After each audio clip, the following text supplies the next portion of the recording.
Boa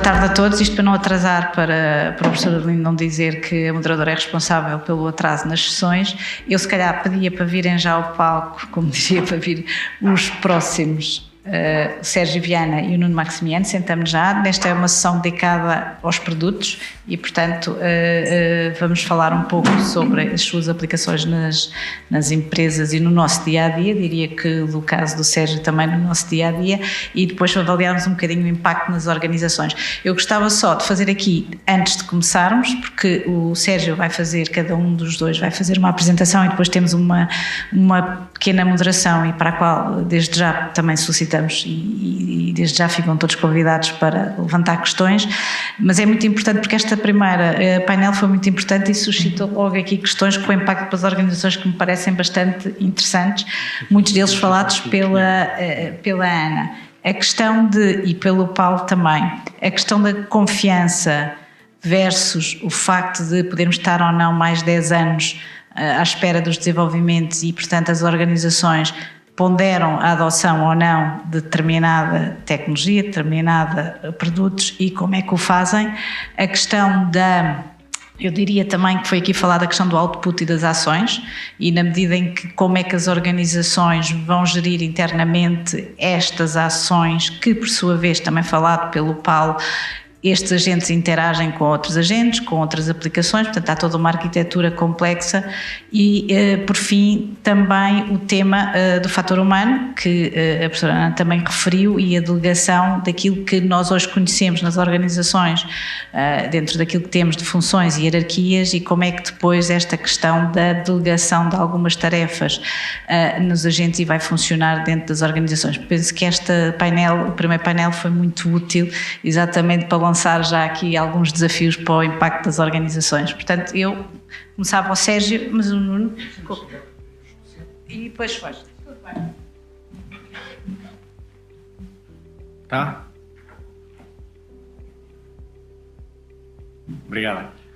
Boa tarde a todos. O meu nome é Sérgio Viana, sou Managing Partner da Expand IT, responsável pela equipa de Customer Experience. Antes de mais, é um prazer estar aqui, ou seja, lá está, acompanhado de um painel tão ilustre. Já nos vamos cruzando em alguns eventos e é sempre bom, como era falado agora, ver aquilo que é o contexto e o avanço de tudo isto que está aqui a acontecer, porque a realidade é que está tudo a avançar muito rápido. Apesar dos potenciais patamares em algumas coisas, o avanço que nós temos sentido, e isso é uma coisa que nós vemos quase diariamente, é muito difícil para nós, enquanto indivíduos, enquanto empresa e enquanto sociedade, às vezes absorver tudo o que está a passar e, mais do que absorver, aplicar e começar a tirar partido de tudo isto no nosso dia-a-dia. Nós vamos ter tempo de conversar aqui sobre um conjunto de coisas. E eu não vou estar aqui, acho que é mais útil depois dar-vos exemplos de coisas que nós fazemos na Expand IT em projetos, depois em conversa. Acho que é mais útil do que estar aqui a fazer uma apresentação. Já passou algum tempo do almoço, mas acho que ia correr risco na mesma. Acho que é mais interessante desafiar-vos aqui depois a pensar nestes conceitos de uma ou outra maneira. Nós, enquanto empresa, trabalhamos com AI há uma série de tempo. O painel inicialmente também falou isso. Toda a evolução da área em si teve picos e vales. Nós estamos claramente num momento agora onde aquilo que foi a evolução da tecnologia tem um potencial tremendo que está ainda por explorar, mas aquilo que eu gostava de fazer aqui hoje era, a mim que sou otimista por natureza, se eu tiver que escolher um daqueles extremos onde me vou encostar, claramente sou aquele que acha que havemos de arranjar a maneira de resolver uma boa parte destes problemas, era desafiar-vos para verem esta aplicação da tecnologia de uma outra maneira. Porque a realidade, no meio de... Se isto ainda está... Se não me trama. Vamos? Isso. Bora. Vivemos tempos, e vimos há bocadinho, entusiasmantes e desafiantes ao mesmo tempo. Como eu estava a dizer agora, parece que a tecnologia avança a uma velocidade tão rápida que ainda agora estamos a aprender a usar um conjunto de coisas que já achamos brutais e sai uma nova aplicação, sai um novo modelo, que mete em causa tudo aquilo que já estávamos a achar fora de série. Coisas que nós vimos que se calhar em filmes de ficção científica, algumas delas são materializadas e já conseguimos ver, a robótica é um bom exemplo disso, mas há outras que, apesar de não termos ainda um objetivo final, conseguimos ver um caminho. Mas a realidade é que na minha opinião, há um desafio bastante maior que o tecnológico. O tecnológico não está de todo resolvido e a velocidade não vai parar, mas nós neste momento, com tudo o que já temos um desafio de adoção, um desafio de escala, um desafio de cultura, um desafio de confiança.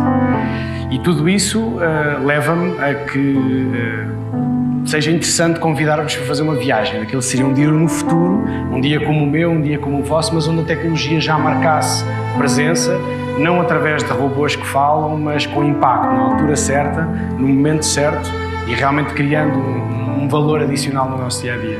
Porque se pensarmos um bocadinho, o futuro não está só lá à frente, está aqui, já em muitos aspectos à nossa espera. Vamos a isso? O dia está a começar, lá em casa a rotina está a começar também, são 6h19, o despertador não tocou, mas a minha esposa eu já a consigo ouvir no quarto ao lado com o nosso filho mais pequeno, com o Francisco.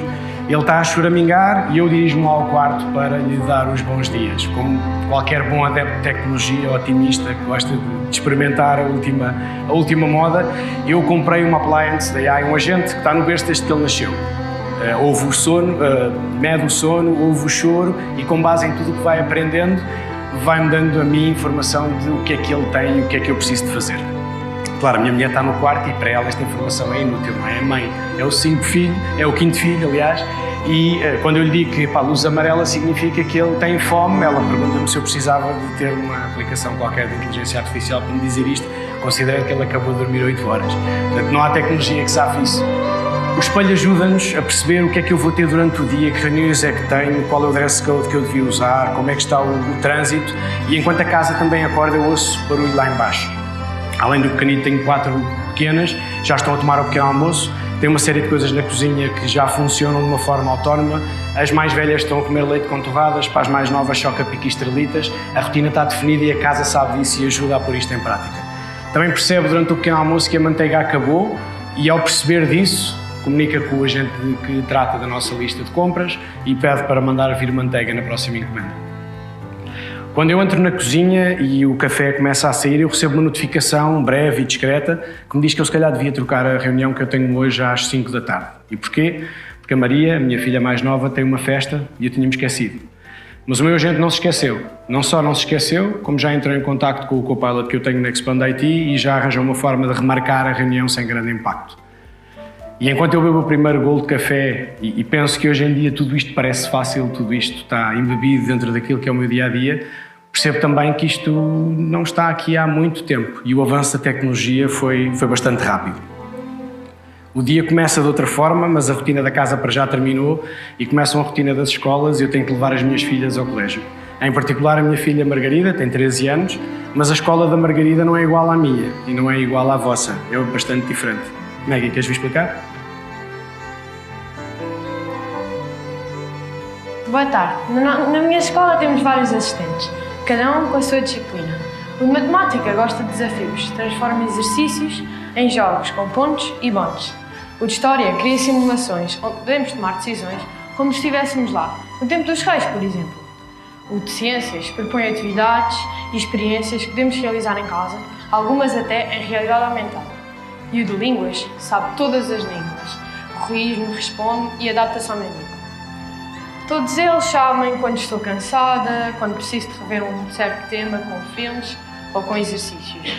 Mas para mim, os mais importantes são os meus professores. Eles não estão ali apenas para repetir a matéria. Estão ali para nos ensinar a discutir as nossas opiniões e ideias, mesmo que não concordemos uns com os outros. E, como a minha professora de cidadania dizia, a inteligência artificial está aqui para vos ensinar a responder. Mas nós estamos aqui para vos ensinar a perguntar. E por muito mais que eu goste de aprender com a inteligência artificial e usar a inteligência artificial no dia-a-dia, não há nada que possa substituir a minha relação com os meus professores. Obrigado. Isto não configura trabalho infantil se tiver sido voluntário e não houver pagamento, ok? Acho que posso dizê-lo com alguma confiança. Bom, a escola da Maggie não é igual àquela que nós temos hoje em dia. Nós hoje, neste dia de futuro que estamos a viver, percebemos percebemos que mesmo o modelo de educação mudou. Se calhar não estamos ainda num modelo totalmente socrático, se calhar algo mais próximo de um modelo construtivista, em que há muito mais trabalho em conjunto, muito mais presença e colaboração de um para um com aquilo que é o assistente, adequando-se àquilo que são as necessidades e as particularidades de cada aluno.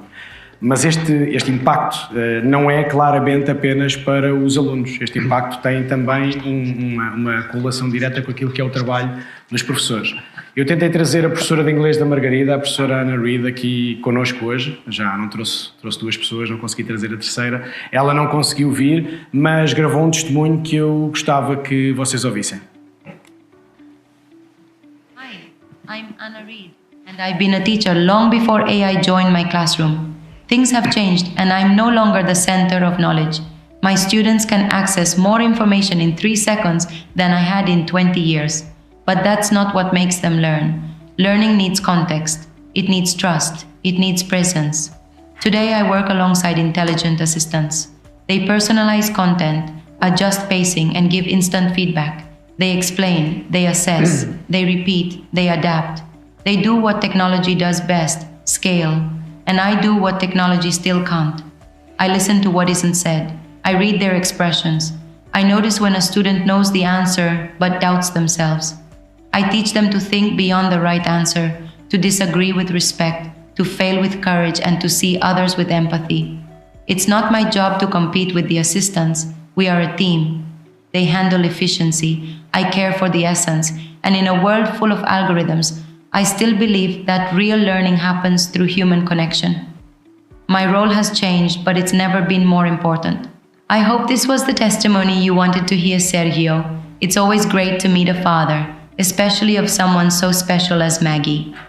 And to everyone in the audience, thanks for listening. It was great meeting you. Bem, um gigantesco obrigado à professora Ana Reed e ao testemunho. Fica claro aquilo que eu falava há bocadinho, há um trabalho de equipa. Por muitas limitações que tínhamos e falávamos de algumas à data de hoje, há um potencial tremendo para esta simbiose entre humanos e agentes, com o que já temos à data de hoje e que está longe de estar massificado. E o tema da educação e tudo isso, só isso por si dava para um painel e longo e grande, como vimos até no outro evento onde estivemos, mas é realmente algo onde o avanço é muito significativo, já à data de hoje. Apesar de tudo o que são os sistemas de educação não estarem no papel a avançar à velocidade a que a tecnologia está, já falei com vários professores que usam regularmente, como falávamos há bocadinho, não só para si próprios, mas também no domínio das aulas, dos momentos de avaliação e de tudo isso.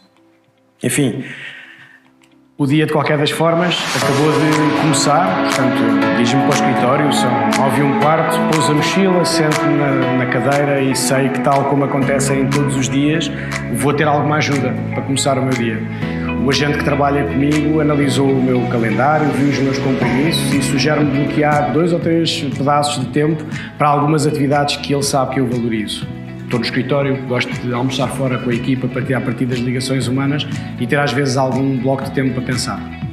Quando estava o meu e-mail, vejo que há 2 tópicos que pedem a minha atenção logo para o começo do dia. Há um cliente que nos está a pedir uma reunião depois do envio de uma proposta e quer marcar uma reunião connosco com algumas clarificações. O agente já escreveu um draft, já sugeriu no draft algumas hipóteses de reunião com base no meu calendário. Eu limito-me a rever o e-mail, envio, o tema está tratado. O segundo é um projeto que foi adjudicado, o agente novamente fez 2 drafts de e-mails, um para cliente a agradecer o voto de confiança com base em e-mails meus anteriores e outro interno para a equipa para nos permitir começar a dar seguimento ao tema. Vou fazer também uma viagem para o UK, temos escritório lá em breve e o agente sabe mais ou menos as datas, pede-me alguns detalhes para procurar a viagem certa, dá-me alternativas em termos de voo e eu consigo marcar tanto o voo como o hotel com o mínimo de entropia. E sabendo que depois disto tudo feito eu vou ter uma reunião com um cliente à meia da manhã, o meu agente já preparou um conjunto de informação relevante sobre aquele cliente. Que projetos é que nós temos em curso? Que projetos é que já fizemos no passado?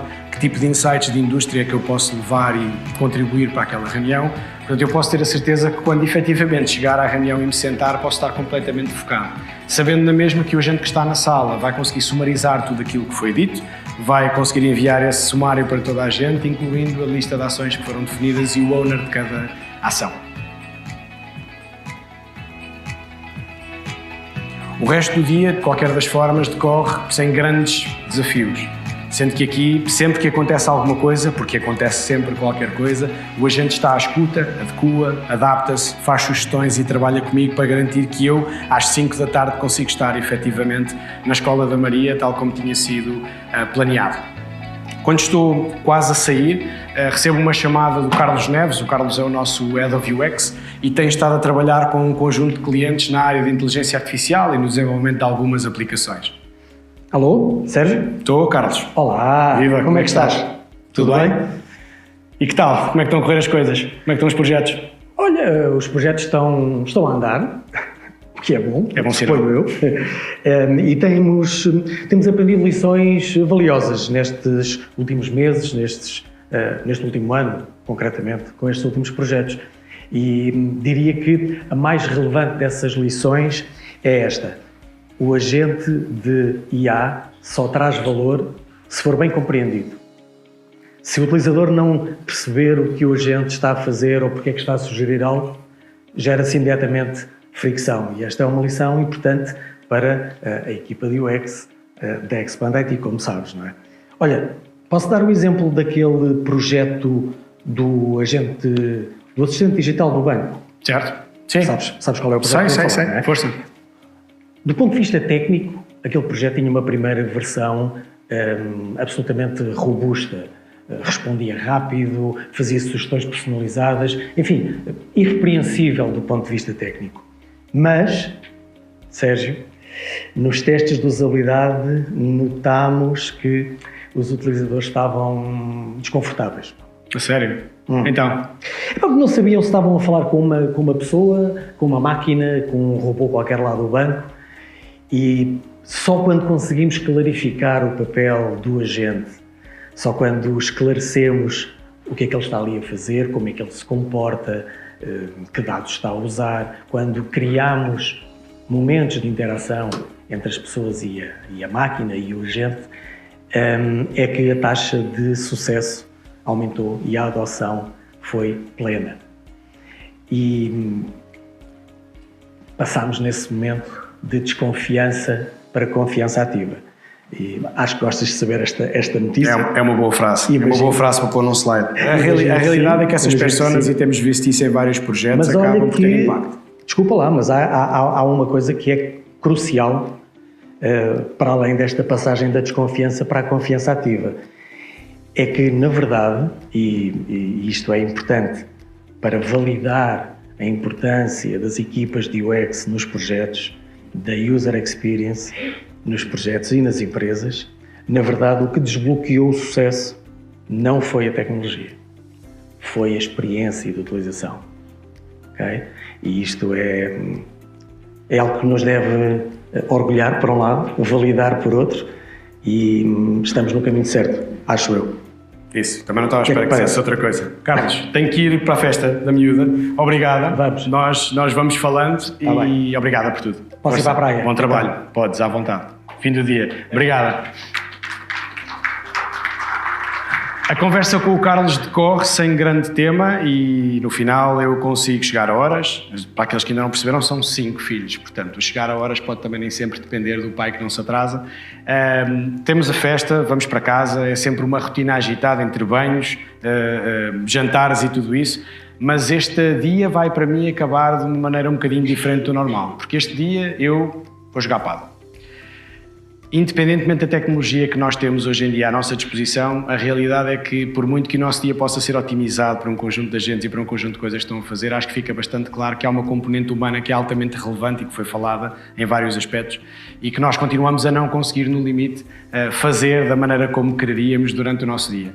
E aquilo que acontece no final do dia é um momento de distração, diversão, se lhe posso dizer, com o cliente e algumas pessoas da empresa, para jogar, sim, mas para conversarmos um bocadinho. Só por curiosidade, alguém joga pádel na audiência? Tirando o jogo, qual é o momento que vocês mais valorizam no pádel? O pós-pádel. Alguém? Exato. Não quiseram dizer cerveja porque é demasiado... Tinha isso num evento onde tinha cervejas numa mesa quando estava a falar deste tema. A realidade é que isso também passa aquilo para nós, e aqui é a nossa convicção, que independentemente do avanço da tecnologia, estes momentos vão continuar a existir, e foi isso que aconteceu com este cliente. Discutimos o jogo, as notícias, algumas mais hilariantes que outras, como se falava aí na sala também há bocadinho, as famílias, e falámos dos temas do projeto, e falámos inclusivamente das questões que estávamos aqui a debater há bocadinho em relação àquilo que é a confiança. A confiança que tem que ser criada por sistema neste tipo de soluções e neste tipo de ecossistemas, a confiança que as pessoas têm que ter, e este cliente partilhou connosco que um dos maiores impactos que nós tivemos dentro da sua realidade não foi só uma engenharia de processos, não foi só ajudar a empresa a perceber como é que funciona e como é que pode otimizar, foi ajudar a gerir esta mudança daquilo que significa deixar de trabalhar apenas com pessoas, que para o bem ou para o mal, e não somos de todo todos iguais, mas estamos habituados a isso, a trabalhar com algumas entidades que não são determinísticas, que não vão responder sempre a mesma coisa, que têm uma série de competências que nós, se calhar, estamos habituados a lidar com o ChatGPT, mas que não estamos habituados a lidar com um agente que de repente passou a trabalhar connosco, seja por ter um domínio de conhecimento brutal, seja por de repente substituiu alguém que já não está a trabalhar porque esse trabalho é feito pelo agente. Bom, no final, o dia terminou. Alguém perguntava se eu perdi o jogo de propósito só porque era um cliente. Não, ok? Acho que isso não era respeitoso. Ele ganhou o anterior, portanto eu fico-me por este. O que eu tentei passar-vos no meio deste dia foi um bocadinho uma visão de pai, de partner, de pessoa que tem uma série de momentos ao longo do dia e que, se calhar, à data de hoje, nós não temos todos a noção do que é que a tecnologia já nos permite fazer e de quão avançada já está. Se calhar alguns de vocês olhavam para esta apresentação e diziam: pá, mas isso ainda não dá, a tecnologia não está aí, como é que vamos poder fazer isto? E a realidade é que não está, não faz tudo, não é perfeita, mas já faz muita coisa e já é capaz de ter muito impacto. E o maior exemplo que eu costumo dar, que é simples e perceptível na sala, é esta apresentação. Quando nós quisemos montar esta apresentação, aquilo que quisemos fazer foi criar uma coisa que também demonstrasse aquilo que era, por um lado, o poder de ferramentas que nós não mexíamos à data de hoje e que começámos a mexer e expusemos a esse tipo de ferramentas para criar alguma coisa, e depois, além disso, perceber onde é que elas estão e o que é que já me podem ajudar a fazer.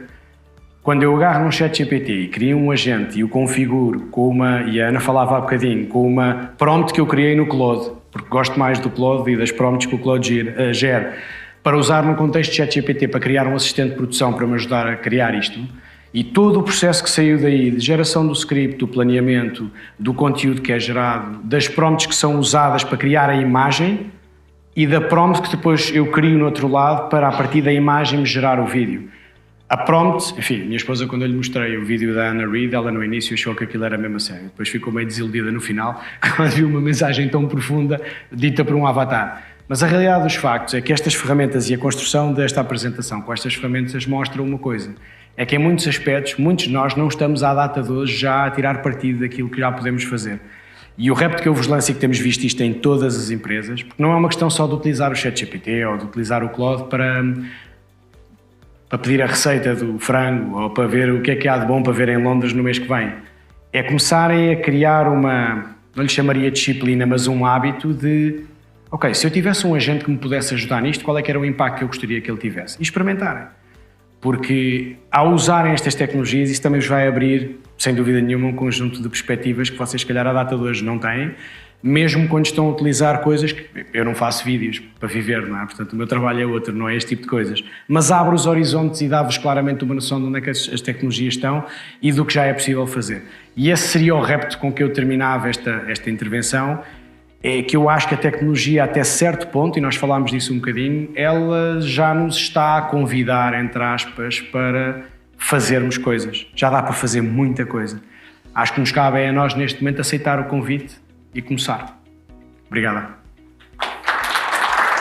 Boa tarde a todos. Eu sou o Nuno Maximiano, sou responsável pela área de pré-venda técnica na unidade de tecnologia da IBM para a Espanha, Portugal, Grécia e Israel. Portanto, assim, um misto de países um bocadinho diversificado. É um prazer estar aqui convosco hoje. E quando falámos em poder ter este tempo aqui, obviamente que a IBM tem uma longa tradição, tem muitos anos, aliás é talvez a empresa de informática mais antiga de sempre, e tem muitos produtos e tem muitas soluções. Mas eu estive a pensar, e acho que para o fórum é importante partilhar convosco um conjunto de experiências e como é que estes produtos se aplicam à inteligência artificial, os agentes, a IA generativa e tudo isso. Ok. Então deixem-me começar por contar-vos uma história muito rápida. Esta é a história recente da IBM. Portanto, quando em 2021, 2022 surgiu a inteligência artificial generativa, já falámos aqui sobre isto muito, e a IBM tomou uma decisão estratégica, e depois vamos falar um bocadinho mais em painel, uma decisão estratégica de modificar a forma como operamos. E aqui há uma história interna da IBM e definiu um objetivo. Aqui, atualmente, este é o resultado. Esse objetivo, claramente, pensou em dizer como é que nós podemos melhorar todos os processos desta organização, e, portanto, é uma empresa com 120 anos, quase. Portanto, quando se fala, mas isto é muito fácil para as startups, mas as startups são mais ágeis. A IBM tem quase 120 anos, e, portanto, vamos utilizar a inteligência artificial e a automação para melhorar os processos de negócio dentro da nossa casa. E, portanto, basicamente definimos este objetivo. O objetivo era um 2 billions, e atualmente já obtivemos 4.5. Portanto, os resultados em escala verificam-se. E vemos várias áreas em que fizemos este tipo de trabalho. Eu agora, durante esta pequena apresentação, vou-vos explicar como é que utilizamos e vou-vos fazer algumas demos de como é que utilizamos tecnologia para chegar a estes resultados. E deixar-vos também este ponto como reflexão, já antecipando o final da apresentação, que independentemente de falarmos de potenciais riscos, a inteligência artificial generativa, os agentes e mais o que possa acontecer, chegou e vai continuar a estar. E todas as empresas se vão transformar por aqui. É inevitável isso acontecer. Como é que nós fizemos isto? Chamámos este projeto Client Zero e basicamente criámos uma roda tradicional da Escola de Inovação, que basicamente o que diz é melhoramos o processo, obtemos eficiência, melhoramos a produtividade, libertamos cash flow, pegamos nesse cash flow e voltamos a injetar neste ciclo de inovação. E, portanto, vamos testar os nossos próprios produtos antes de colocarmos os produtos no mercado. Estes foram os dois grandes objetivos. Uma nota a nível cultural. A cultura teve que mudar. Portanto, a cultura passou a ter 3, digamos, mantras. Speed, Risk Tolerance e Talent. Vou falar um bocadinho sobre isso na minha apresentação também. Como é que nós... Ok. Para pensar um bocadinho, e aqui ideias apenas e só, como é que isto foi feito em termos organizacionais. Criámos uma framework de discussão e quero deixar aqui 2 pontos muito simples. Primeiro, o CEO e os vice-presidentes séniores da organização estiveram envolvidos desde o dia 1, fundamental, crítico, sem isso não vai acontecer. E envolvemos uma série de funções cross e adotámos metodologias agile. Já todas as empresas conhecem, já todas as empresas trabalham com este tipo de metodologias, mas implementámos isto de forma estrutural. E com uma estratégia top-down e bottom-up. É a forma indicada de funcionar, tem que ser uma estratégia nestas dimensões. Resultados. E agora falando de agentes e de inteligência artificial, criámos aquilo que se chama o mega agente Ask IBM e criámos uma família grande de assistentes e agentes, e já vou falar um bocadinho dessa diferença, que estão a ser utilizados para suportar as mais diversas funções dentro da empresa. E aqui uma lógica simples. Eu sou de vendas, posso criar o meu assistente de vendas, mas também preciso de marcar férias, mas também preciso de consultar processos de recursos humanos. Então eu tenho a capacidade, como drag and drop, de pôr estes agentes ao meu dispor. A outra pessoa é de finanças, tem outra necessidade, vai trabalhar com os seus próprios agentes e assistentes. Estes são alguns dos exemplos e alguns dos números que nós obtivemos nesta transformação em 2 anos. Então, mas como é que isto tudo funciona? Se eu pensar isto de um ponto de vista empresarial, falamos da gestão, dos líderes, por aí fora, mas 3 pilares são fundamentais para que isto ocorra. Primeiro, os agentes e os assistentes, e a diferença fundamental do nosso ponto de vista é que os agentes, como já foi aqui dito, são entidades que têm a capacidade de atuar autonomamente, os assistentes têm fluxos mais determinísticos para seguir determinados percursos. Mas basicamente podemos colocar tudo para o exemplo aqui na mesma família. Os dados Muitas vezes as empresas entram no mundo da inteligência artificial e esquecem-se dos dados e o governo de tudo isto. Então, falando de agentes, basicamente também já falámos disto aqui no início e muito bem exposto pelos ilustres oradores anteriores, mas basicamente um agente tem a capacidade de planear, executar e de refletir, digamos assim. Portanto, faz um plano, executa e reflete. E tem 3 pontos principais. O conhecimento que esse agente tem, porque falámos aqui muito do ChatGPT, o ChatGPT tem muito conhecimento, mas, por exemplo, não tem o conhecimento da minha empresa. Não conhece os meus dados. Só conhece os meus dados a partir do momento em que eu lhes dei. O conhecimento, a caixa de ferramentas, portanto, as ferramentas que vai utilizar para executar determinadas tarefas, e um ponto a que chamamos behavior. Qual é o comportamento que eu quero que aquele agente ou aquele programa tenha. E uma nota também importante, na caixa de ferramentas podem estar outros agentes. Portanto, um agente pode ver outro agente como uma ferramenta para executar determinadas ações e para executar um plano de tarefas. E na empresa há um desafio adicional a partir do momento em que eu começo a trabalhar com estas tecnologias. Então, se eu vou ter muitos agentes, e já aqui falámos do Copilot, a IBM tem muitos agentes, a Salesforce tem agentes, a Workday tem agentes, toda a gente vai ter agentes, como é que eu vou conseguir orquestrar estes agentes? Falámos aqui muito de as tarefas agente do agente e os agentes a interagir com outros agentes. É um desafio de orquestração. Portanto, como é que eu faço? Eu peço a um agente para me fazer uma tarefa e ele vai de forma inteligente descobrir quem é que são os outros agentes. Eventualmente isso pode vir a acontecer. Hoje em dia é um bocadinho difícil que isso aconteça a larga escala e com muito risco se acontecesse. Não é? Portanto, o tema da orquestração, e nós desenvolvemos também uma capa de orquestração, muitas áreas, muitos players da indústria estão a desenvolver também, e que envolve os protocolos que já aqui falámos, como é que os agentes comunicam uns com os outros, por aí fora, mas uma capa de orquestração, digamos assim, para pôr um bocadinho de ordem na forma como os agentes executam as suas tarefas e comunicam com os seus agentes. Vamos ver então um exemplo. Isto é uma demo real, e o que eu tenho aqui é, digamos assim, um assistente agente que eu, enquanto, neste caso, sou vendedor da IBM e vou agregar um conjunto de agentes ou assistentes que estão disponíveis e que me foram disponibilizados pela IBM para eu poder utilizar nas minhas tarefas. Notar aqui um ponto, nada disto é ChatGPT, só por curiosidade, o ChatGPT está proibido dentro da IBM. Porquê? Não é que seja mau, eu utilizo muito o ChatGPT, mas o ChatGPT acresce um fator de risco à organização que hoje em dia a organização não consegue mitigar e, portanto, optamos por utilizar modelos open source, SLMs diferentes para diferentes tarefas, por aí fora.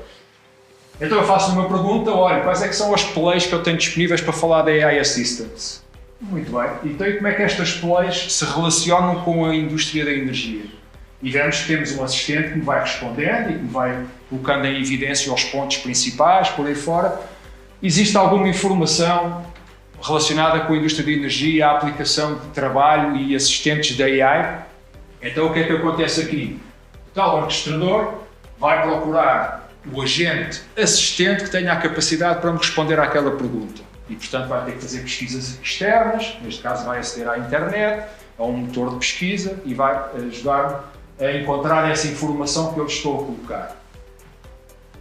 Ok, muito bem. Então, mostra-me a lista dos meus clientes que são do setor de energia com quem eu posso falar isto. Então, aqui muda um bocadinho o paradigma. Este assistente vai ter que fazer routing para um agente para pesquisar no meu CRM, que no caso da IBM é o Salesforce. Então, ele sabe quem eu sou e vai ter que ir ao Salesforce buscar informação para me dizer que contas é que são essas. Aqui está a lista de contas, então e que contactos é que eu tenho nestas contas? Não é? E, portanto, eu posso continuar a fazer perguntas e assim sucessivamente.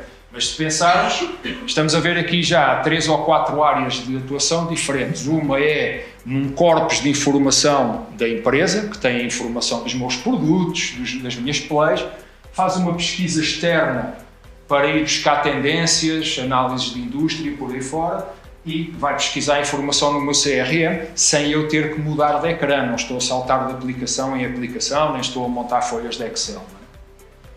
Então, ok, muito bem. Então gera-me um e-mail para a pessoa tal a falar deste contexto que eu tenho estado aqui a perguntar. O e-mail está gerado Vamos criar uma oportunidade no meu CRM para eu poder fazer follow-up numa perspectiva de vendas desta oportunidade. Okay? E utiliza toda a informação de contexto que tens até agora e diz-me que informação adicional é que tu necessitas. Neste caso, ele necessita apenas da data em que eu tenho a previsão de fechar esta oportunidade e quanto é que é o valor. Ok. Usa o valor tal e a data tal.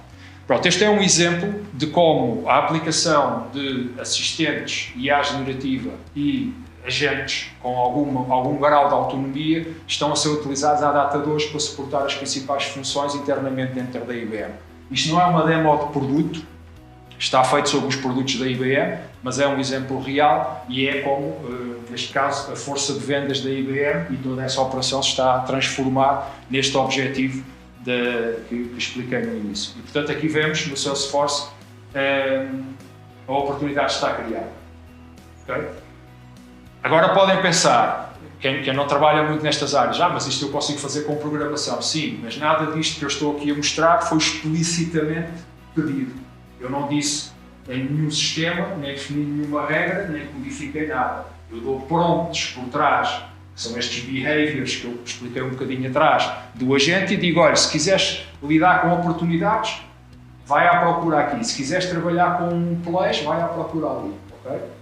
E, portanto, isto já é a autonomia destes modelos por trás que me vão ajudar a fazer este caminho. Muito bem. Segundo ponto que falei, dados. E muitas vezes deixamos este parente pobre neste caminho da transformação digital nas nossas empresas. Qual é que é o problema dos dados? E quando falamos do ChatGPT, do Copilot, da tecnologia da IBM, do Gemini e por aí fora?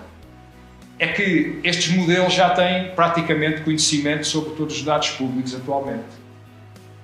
Mais coisa, menos coisa, sim. Mas e os meus dados? Aquilo que faz de mim uma entidade única. Aquilo que faz da minha empresa uma entidade única. Não têm conhecimento. E, principalmente, esse conhecimento e esse potencial de conhecimento está numa área muito difícil de extrair valor, que são os dados não estruturados das empresas. Os e-mails, os words, os ficheiros e por aí fora. As imagens, os vídeos.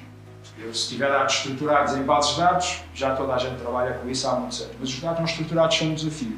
Então, como é que eu consigo pegar nestes dados não estruturados, levá-los aos modelos de inteligência artificial com os quais eu quero que eles trabalhem, para que esses modelos tenham o meu contexto e consigam gerar conteúdo que seja útil para mim no dia-a-dia.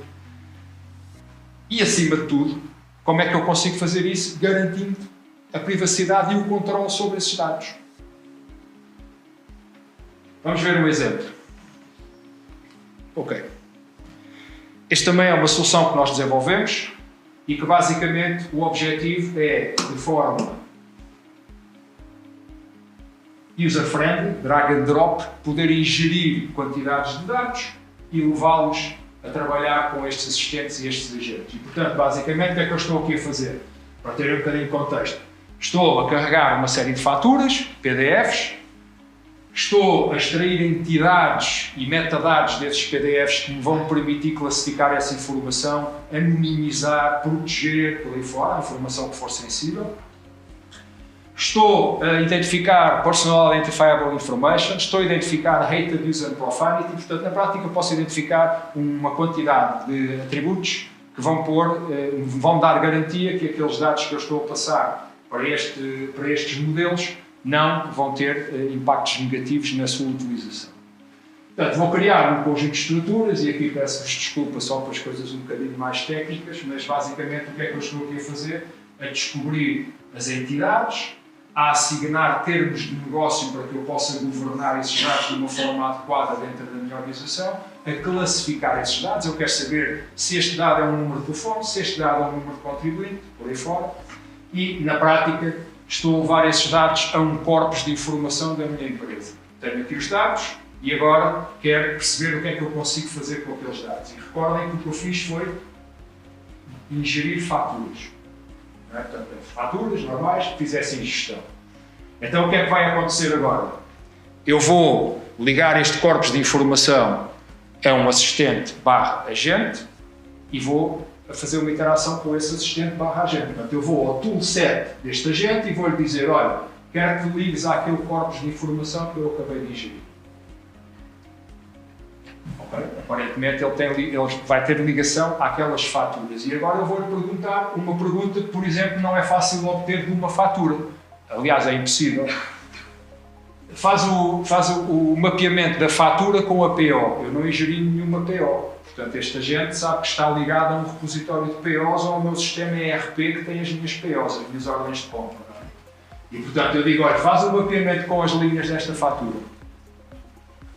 E ele diz, olha, sim, mas há um produto nesta fatura que não tem um match na PO. Ok, então e qual é que é o budget? Outra pergunta fora de contexto. Qual é que é o budget que eu tenho ainda disponível naquela PO? E, portanto, aqui por trás ele tem que ir buscar a PO, tem que ter capacidade para perceber que aquela PO está relacionada com aquela fatura para me responder a estas perguntas. Ok? Pronto, e aqui em resumo, basicamente eu fiz a ingestão de faturas, sem estar a codificar, sem estar a meter código por aí fora, de uma forma mais ou menos simples, consegui levar aquilo a um corpo de informação e coloquei os meus agentes, assistentes, a trabalhar sobre essa informação. De uma forma governada. E aqui uma nota, por exemplo, se eu identificar informação sensível, que eu não quero que passe para o meu agente, naquele fluxo que vimos eu ponho um human in the loop, portanto eu sou o humano e digo, olha, não, informação sensível não vai passar. Então quero mascarar esta informação sensível. E essa informação já não está disponível para o sistema de inteligência artificial. Ok, para terminar, então falámos de agentes, exemplos de dados, que são importantes, muito importantes, para que estes agentes e estes assistentes tenham o contexto da minha organização. Eu necessito de governar isto tudo, não é?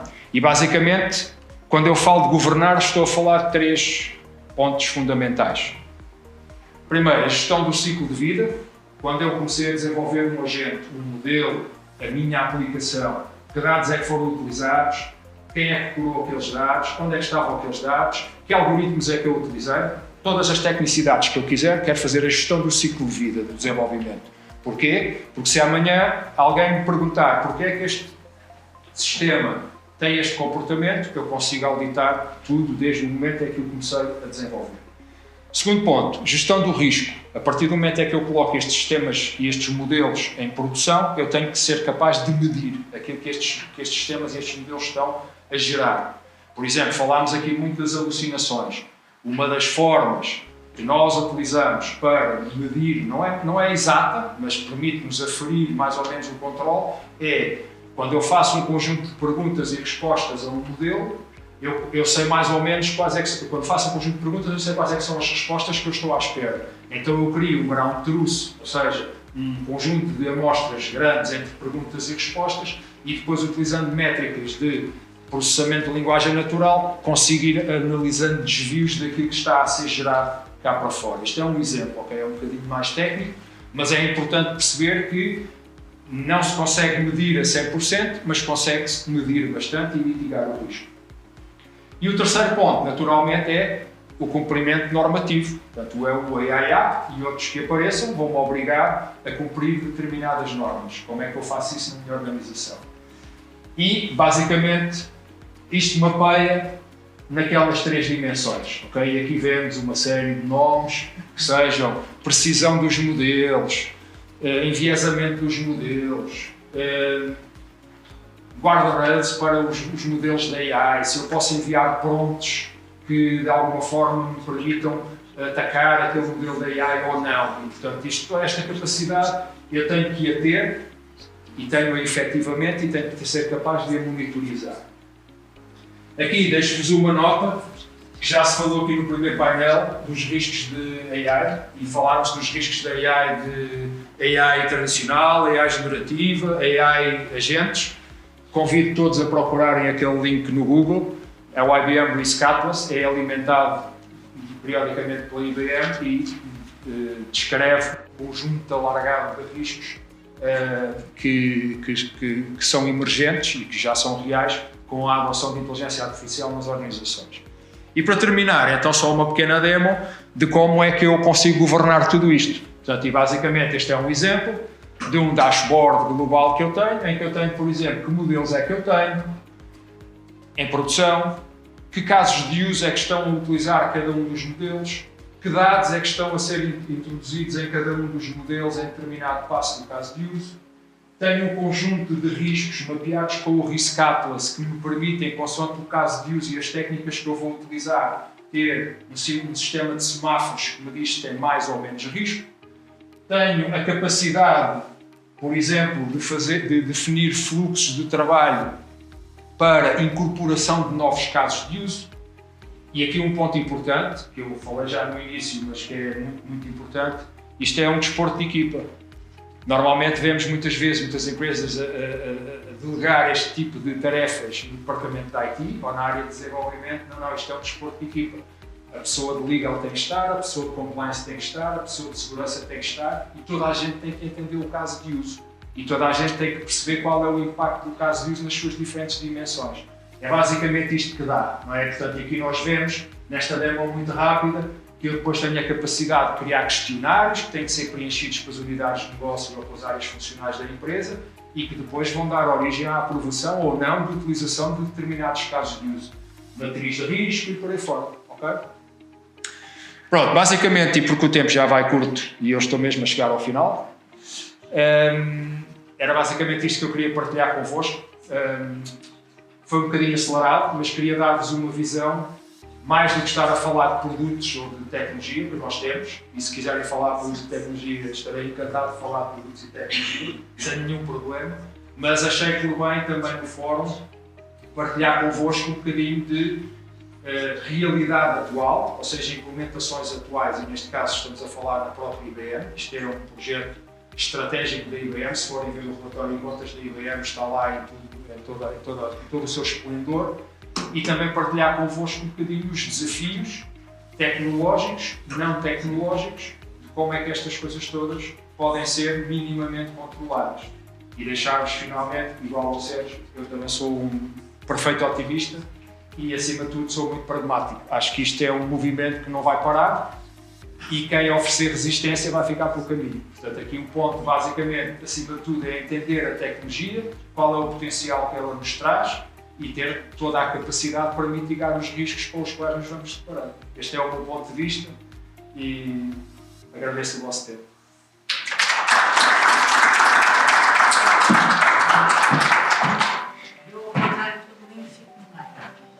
Ainda bem, nós chegamos no uniforme assim, não sei.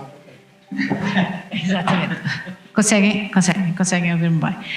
Bom, é um bocadinho estranho pôr uma advogada a moderar aqui não só a parte dos produtos e da tecnologia, mas vou tentar o meu melhor, como se costuma dizer.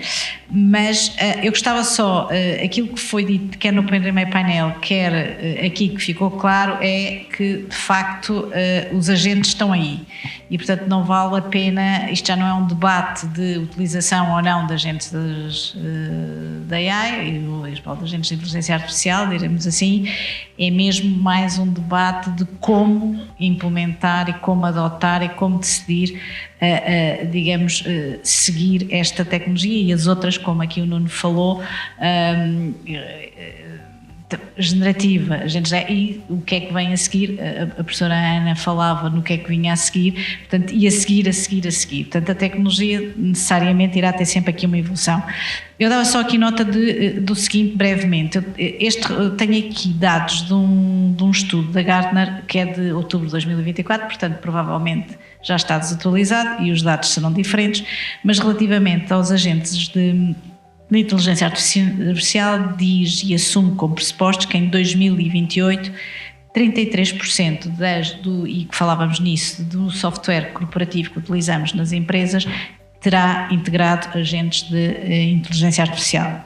Também em 2028 assumir-se-á que 20% das interações nas vendas, nas sales com os clientes será feita através de agentes de inteligência artificial. Do mesmo modo, em 2028, pelo menos 15% do day-to-day work no que diz respeito a decisões, será feita de forma autónoma através dos agentes de inteligência artificial. Como eu digo, isto é de outubro de 2024, admito que à data de hoje os dados até possam ser diferentes.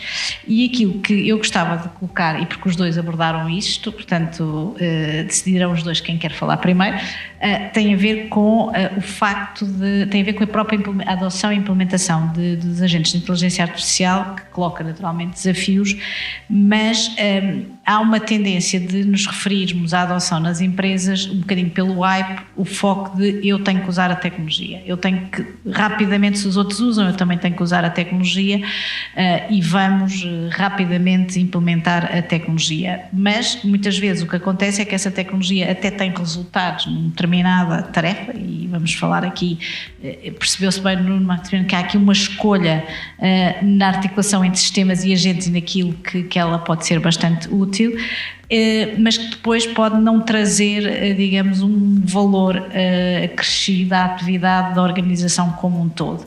E estamos aqui perante situações de empresas com dimensões diferentes, com necessidades diferentes, mas todas elas, bem ou mal, até porque se considerarmos o tal pressuposto de que em 2028 todas as ferramentas, digamos, ou software corporativo terá incorporado agentes da AI, irão fazer uso da mesma. Portanto, aquilo que para mim eu gostava que vocês aí falaram os dois era qual é o papel da estratégia e como é que devem as empresas elaborar a estratégia no que diz respeito à adoção e à implementação tecnologia, de forma alargada, e em particular dos sistemas de AI e dos agentes de AI, e não vou falar aqui no tema da regulação e riscos, porque será abordado no painel seguinte e, portanto, por muito que seja interessante, mas será um pouco mesmo mais na questão como é que devem as empresas olhar para o futuro e elaborar a sua própria estratégia na tomada de decisão das tecnologias e na sua implementação.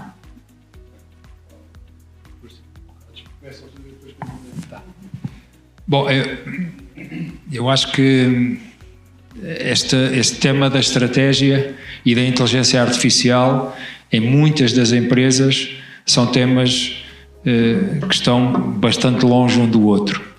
O que é que eu quero dizer com isto? Muitas das discussões que vemos da inteligência artificial vai muito no sentido dos temas técnicos, e a inteligência artificial é uma tecnologia que tem a sua complexidade, extrair valor desse tipo de tecnologia também tem os seus desafios, e eu acho que, acima de tudo, para quando a empresa quer definir uma estratégia, e eu acho que todas vão ter que definir essa estratégia mais tarde ou mais cedo, em que a inteligência artificial vai ter aí um papel importante, primeiro tem que perceber quais é que são os seus objetivos e tentar mapear esses objetivos com a capacidade tecnológica que aporta a inteligência artificial.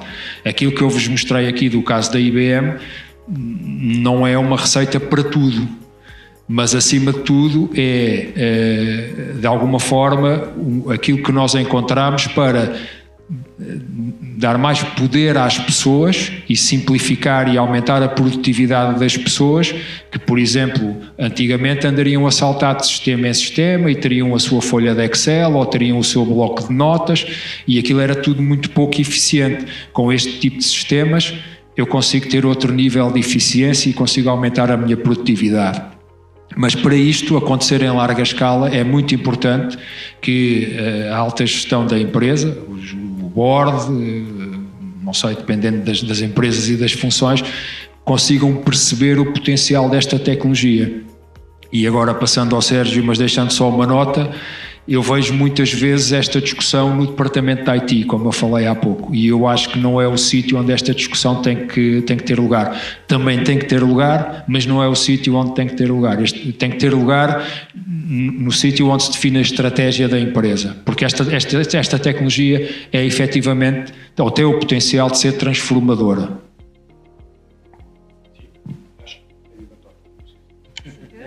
Acho que sim. Conseguem-me ouvir com o microfone ou não? Sim? Sim, agora sim. Acho que o tema da estratégia toca aqui com uma coisa que é fundamental perceber primeiro, e que o Nuno também tinha falado, que é, à semelhança de outras tecnologias, e falámos disto de ser uma tecnologia normal ou não, e disse dá para outro colóquio, tem que haver um propósito, não é? Quando estou a implementar um projeto com uma tecnologia qualquer, eu tenho que me propor a resolver um problema. e a resolução desse problema depois, que é a minha dor, não é? Aquilo que eu estou a identificar, uma ou mais, depois levar-me a definir uma estratégia para eu fazer um conjunto de passos e, algures no tempo, eu até uma estratégia tecnológica vou ter que definir para escolher os bits and pieces que eu vou conseguir fazer. E isto para nós é o que nós temos visto e aqui a experiência é semelhante, que é, por um lado, a estratégia interna, e a Microsoft já vendeu isto em eventos de duas formas. Havia uma expressão chamada Eat Your Own Dog Food, que é experimentar dentro de casa aquilo que nós queremos usar fora. Agora é mais classy, é Drink Your Own Champagne, é diferente, mas vai dar o mesmo, que é, eu para conseguir sentar-me com vocês e dizer o que é que a tecnologia já dá ou não dá para fazer, eu tenho que experimentar primeiro. E tenho que fazer este caminho primeiro, e isso vai bater depois nos temas da estratégia outra vez, de perceber quais são os problemas que eu tenho e o que é que eu quero fazer e o que é que eu me proponho resolver. Nós trabalhamos cá, em particular, esmagadoramente com empresas grandes ou médias. A maioria das empresas, isto é uma verdade desconfortável, não tem uma noção concreta de como é que funciona a data de hoje por dentro. Acha que tem, mas quando nos sentamos a perguntar como é que as coisas funcionam, vão-se desencantar uma série de esqueletos no armário, e bem, na minha opinião, que vão ajudar a perceber porque é que aquela dor que existe e que pode potencialmente ser resolvida por esta tecnologia existe e como é que nós podemos parti-la em bocados para depois, aí sim, definirmos uma estratégia para atacar a resolução daquele problema. Portanto, eu vejo a estratégia aqui a vários níveis. Por um lado, tem que haver uma decisão mais acima, quer de empresas como nós, de experimentarmos para sabermos falar do tema, com propriedade, fora do hype, fora de um fear of missing out que depois resulta em estudos de não sei quantas empresas a gastarem milhões de dólares em projetos que depois não têm impacto na realidade, eram experimentar tecnologia, boa parte deles por experimentar tecnologia, não havia um propósito concreto. E depois, quando começamos a entrar por aí abaixo, eu acho que a estratégia também passa muito para encontrar um conjunto de dores, e aquilo que tem resultado nos clientes com quem temos trabalhado, alguns inclusivamente na área legal, é escolham um ou dois problemas. A partir do momento em que houver uma disposição da empresa para atacar um tema qualquer ou um conjunto de temas e que inteligência artificial é um tema estratégico para a organização, escolham um ou dois problemas e vamos perceber como é que esses processos funcionam, qual é a estratégia que vamos fazer para esses processos, começar num piloto, fazer um MVP e começar a tirar valor em projetos pequenos. Porque se forem ver aquele estudo que eu acabei de referenciar agora, dos 95% de projetos de GenAI que falhavam versus os 5% que não falhavam, os 5% têm este tipo de trabalho e em muitas coisas hoje internamente são este tipo de processos que o Nuno falava. São processos internos. E só para terminar com um exemplo também nosso, nós temos trabalho, há bocadinho falava-se da natureza do trabalho, nós temos trabalho de programadores que está a ser neste momento aumentado por um GitHub Copilot, mas também temos trabalho de pessoas cujo papel é levantar requisitos de negócio para implementar soluções, que está a ser aumentado por GenAI e altamente acelerado, com um human in the loop, mas altamente acelerado. Porquê é que nós fomos ver estas pessoas? Porque havia um problema a resolver, havia uma dor a resolver e nós quisemos resolvê-la em primeira instância internamente. Portanto, o tema da estratégia é fundamental e eu acho que não é tão diferente assim neste tipo de iniciativas aquilo que quando comparado com outro tipo de abordagens tecnológicas. Acho que o facto de começar pequeno, apesar do hype, ou seja, o hype que potencia o começar pequeno e começar a ver valor em cima do qual se constrói, essa se calhar é uma diferença face a outros projetos grandes, mas não há necessidade de haver uma estratégia, claramente.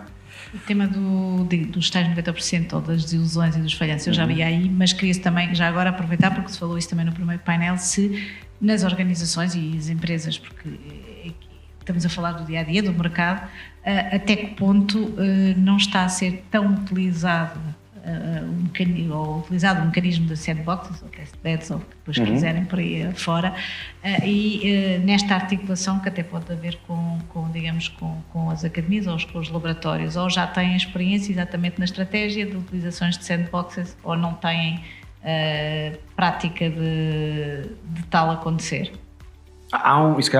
Depois passo, há uma diferença entre aquilo que estamos a falar no limite sandbox do ponto de vista regulatório e o mesmo conceito dentro da empresa que eu acho que tem a mesma aplicabilidade, não é? E nós advogamos um bocadinho isso, ou seja, nesta ótica de percebermos aquilo que funciona ou aquilo que não funciona, aquilo que nós advogamos é um bocadinho, quando eu digo que nós temos que escolher a dor que queremos resolver, é um bocadinho sandboxing deste bicho enorme que é como é que eu vou adotar a AI dentro da minha organização. E isto tem uma componente funcional e uma componente técnica. Há uma série de coisas que derivam do AI Act e que tratam de sandboxing mais do ponto de vista tecnológico e que são altamente legítimas, mas eu acho que o tema também é cá mais acima funcional e acho que é esse que deve ser o caminho, que é Vamos escolher o problema que queremos atacar, vamos definir a tecnologia com o qual queremos atacar e se queremos que isto seja avaliado em condições, vamos definir um conjunto de critérios de sucesso para perceber se isto resultou ou não. E eu acho que um dos maiores problemas que existe hoje em dia também nas organizações tem a ver, e falámos disso também no painel, que é a gestão de expectativas. De repente parece que estamos neste jogo de inteligência artificial quase com tudo ou nada. E não estamos. As pessoas não se comportam todas da mesma maneira. Eu posso treinar uma pessoa que se junta à organização, treiná-la, pô-la a aprender com o outro, mas há um dia em que eu vou largá-la no suporte ao cliente no telefone e não está lá ninguém. E as organizações também têm que perceber que às vezes esse sandboxing conceptual também passa por aqui. Se eu vou criar um agente, eu vou treiná-lo, ensiná-lo, dar-lhe um conjunto de competências, pô-lo a trabalhar em equipa, onde é que está o meu threshold para eu deixar solto e como é que eu o monitorizo para garantir, tal como deveria fazer a pessoa que está ao telefone a lidar com o meu cliente, para eu conseguir garantir que o que está a acontecer está a funcionar da maneira como é expectável. Uma vez tive um cliente que me dizia, está bem, mas isso como uma pessoa é fácil, eu posso despedir a pessoa. Ok, com o agente desligas, não é assim tão diferente uma série de conceitos. Não é isso.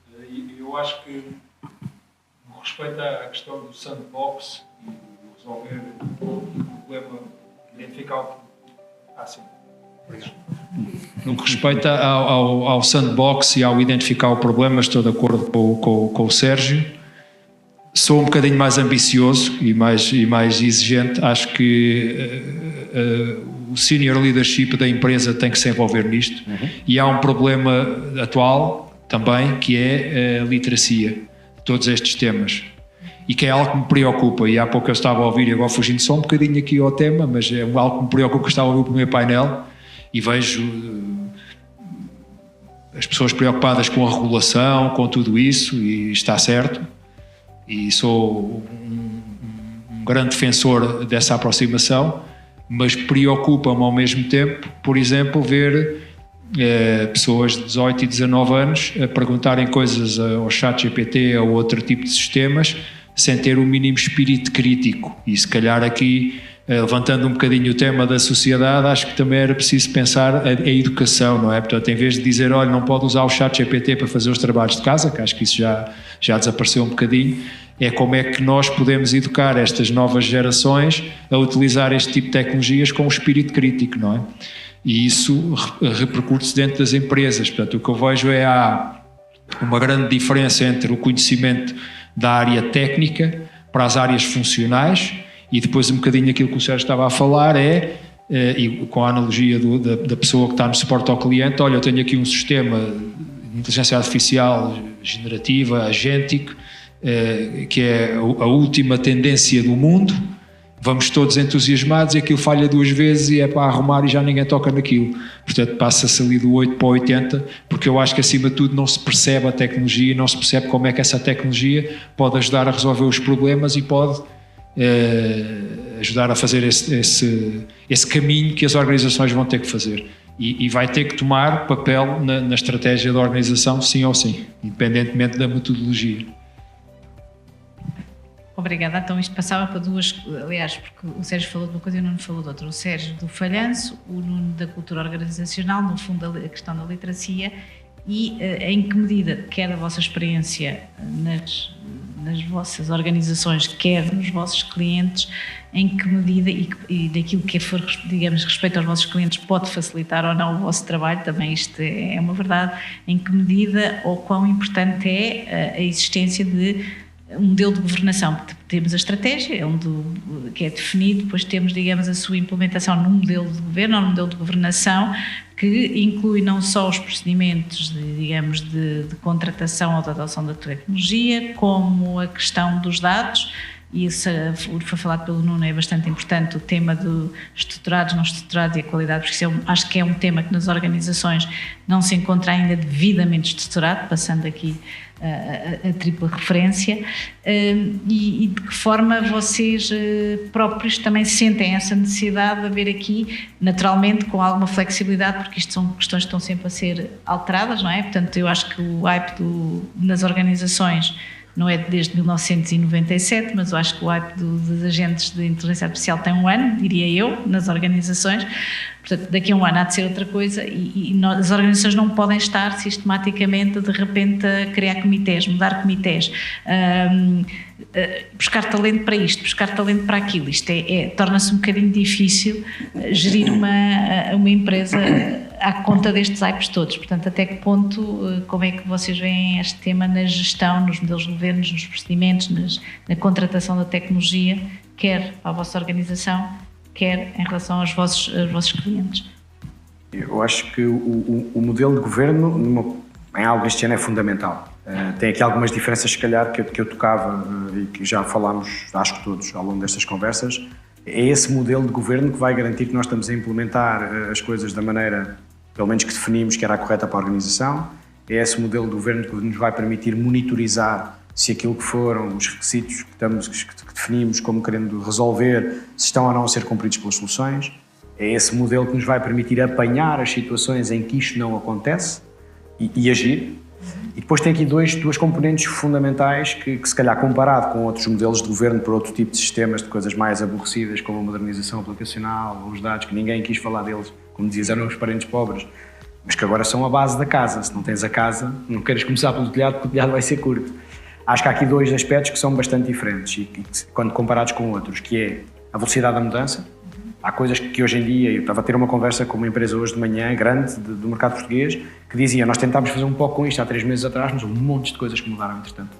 E isto é a velocidade com que estas coisas mudam, aquilo que as ferramentas e os modelos passaram a dar quando há apenas 2, 3 meses não davam, essa é uma. E a segunda é a capacitação, que o Nuno também estava a tocar, porque isto depois leva-nos até para uma conversa um bocadinho mais abrangente, mas internamente, mesmo os nossos próprios programas, acredito que na IBM tenha sido igual, não interessa apenas dar uma ferramenta ou dar uma licença de um GitHub Copilot ou de um Copilot qualquer, de qualquer uma daqueles que o Nuno mostrou. Temos que ensinar as pessoas a lidar com. Não é à toa que uma pessoa que usa um ChatGPT de uma forma normal versus alguém que saiba fazer uma prompt mais estruturada, vai ter resultados diferentes. E esse tema da capacitação, para mim, é dos mais relevantes no modelo de governo e foi uma das coisas que nós internamente, por um lado, queríamos não fazer cap à inovação, porque havia pessoas a pagar do seu próprio bolso para ter acesso a algumas ferramentas e nós queríamos controlar isso, mas por outro lado tínhamos a noção que não era só dar as licenças, também temos que criar aqui. Este capacitação não significa só fazer curso e ensinar, pode significar criar sessões de partilha e fazer tudo isso. Portanto, isto depois leva-nos a outros tópicos, lá está, e só para terminar, tenho que passar aqui. Eu vi, estou a ver o amarelo. Eu de repente comecei a ficar eu já ouvi. Ali. Só para terminar, que senão não consegue falar e depois extrapola cá para fora. Porque há uma série de competências que eu acho do ponto de vista social e numa visão otimista, eu acho que se queremos trabalhar num mundo onde o espírito crítico e a capacidade de análise são competências que devemos começar a trabalhar desde a educação até às empresas, que isso pode ter um impacto muito positivo numa sociedade que neste momento está a caminhar no sentido oposto, com uma desinformação, com redes sociais e as pessoas a não terem esse espírito crítico. Acho que há aqui uma dicotomia. Com impacto na organização. Nuno. Só um exemplo, e percebo que quando eu falo deste tipo de implementação e deste tipo de adoção na IBM, uma das coisas que tem funcionado bem para que esta tecnologia e esta capacidade chegue a funções não técnicas é que todos os anos existe aquilo que se chama internamente na IBM o What's Next Challenge. Durante 3 dias, 160 mil pessoas dedicam-se a criar equipas com diversas valências, por exemplo, alguém de recursos humanos, alguém de marketing, alguém com conhecimento desta tecnologia e pensam em problemas e desafios no seu dia-a-dia, negócio, especialmente negócio, e depois propõem pilotos para serem desenvolvidos pelas equipas de desenvolvimento da IBM. Naturalmente, a IBM tem uma escala que outras empresas não têm, mas isto é uma forma de tentar transmitir conhecimento do potencial deste tipo de tecnologias, como é que se resolvem problemas de negócio com este tipo de tecnologias e também para que as pessoas obtenham um nível de literacia que atualmente não teria, não é? Porque imaginemos a pessoa que é financeira na IBM, não tem nada a ver com produtos, não tem nada a ver com IT, faz profit and loss e faz rácios para cima e para baixo. E, portanto, o facto de partilhar durante 3 dias um trabalho intenso com pessoas que têm outra visão, têm outra capacidade de extrair valor destas tecnologias, também os faz, de alguma forma, abrir um pouco mais e ter uma visão mais abrangente do potencial deste tipo de tecnologias e da própria transformação da sua função e do seu departamento e da sua empresa, não é? Eu terminava exatamente, porque já está aqui, já passámos do nosso tempo, terminava exatamente com o tema das pessoas, porque a ideia que foi aqui, que foi passada no primeiro painel e também agora falámos um pouco que isso é que necessariamente terá que haver uma articulação entre o tal resultado, o output, a ação dos agentes com os outros agentes entre si e, por sua vez, a sua articulação com as pessoas. E quando eu digo com as pessoas seja, a professora Ana falava em ferramenta e pode ser vista como tal, na verdade é que acabam por ter de colaborar, porque se eu vou assentar na ação do agente, vou assentar o meu trabalho na ação do agente, acaba por haver aqui uns mecanismos, o que vai desvirtuar um bocadinho aquilo que é hoje em dia nas organizações, as funções, a hierarquia, ou seja, aquilo que temos estruturado da forma, e o tema de que se falava dos estagiários e dos mais novos face aos que têm mais experiência. Portanto, isto vai ter um impacto em termos da cultura organizacional, mais uma vez, sobretudo na questão das pessoas. Como é que vê esta colaboração, eu não utilizando a expressão colaboração neste sentido, entre os sistemas, entre os agentes e aquele resultado dos agentes com as pessoas em si, porque naturalmente haverá tarefas que não vão ser delegadas nos tais agentes, vão passar a ser feitas pelos agentes e as pessoas vão continuar a ter o seu papel, mas vão ter que colaborar e interagir com os resultados ou com as ações desses agentes. Como é que, em termos de organização, vêem, ou nas vossas próprias empresas, as alterações, ou como é que se perspectiva, e com um futuro que eu acho que até é bastante otimista, daquela que é a minha perspectiva, mas eu sou moderadora, não posso ter essa opinião, qual é que é aquilo que vocês perspectivam dentro das vossas organizações e dentro das organizações dos vossos clientes? Bom, eu acho que, e daquilo que também tentei trazer-vos hoje em termos de partilha, esta transformação é muito profunda, tem um impacto forte na forma como as empresas operam. Isso já está claramente visível em algumas áreas, falando da IBM, em algumas áreas da IBM, mas também vejo isso em muitos clientes com quem nós trabalhamos. Esse impacto é um impacto profundo e eu acho que irreversível. Também se falou aqui no primeiro painel, e há sempre digamos assim, o elefante na sala, não é? Então, se nós automatizamos tudo, o que é que as pessoas ficam a fazer? Eu não vou estar agora a discutir esse tema, porque isso dava outro grande painel, mas naturalmente que há uma transformação na forma como a força de trabalho opera, e isso significa que há algumas pessoas que vão ter que se transformar também, e faz parte do processo, mas basicamente isto é incontornável. E isso eu vejo isso no dia a dia. Acho que o Sérgio não vais poder falar porque tive ordens para acabar. Posso dizer só. Tenho, é isto. Eu ia dizer, posso dizer só concordo, mas. Não, mas é rápido, ou seja, eu estou de acordo com o Nuno. Acho que é inevitável a transformação, acho que todos nós temos de uma forma ou de outra que a abraçar, não sabemos bem o que é que aí vem. Nós, empresas, não é?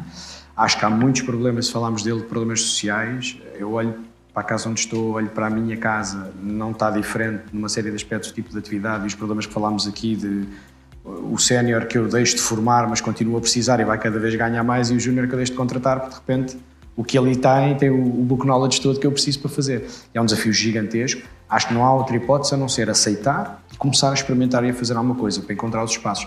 Vai ter inevitavelmente algum impacto, quero acreditar que como aconteceu noutras alternativas a sociedade encontrará formas de o tentar mitigar. Terá sempre certamente algum.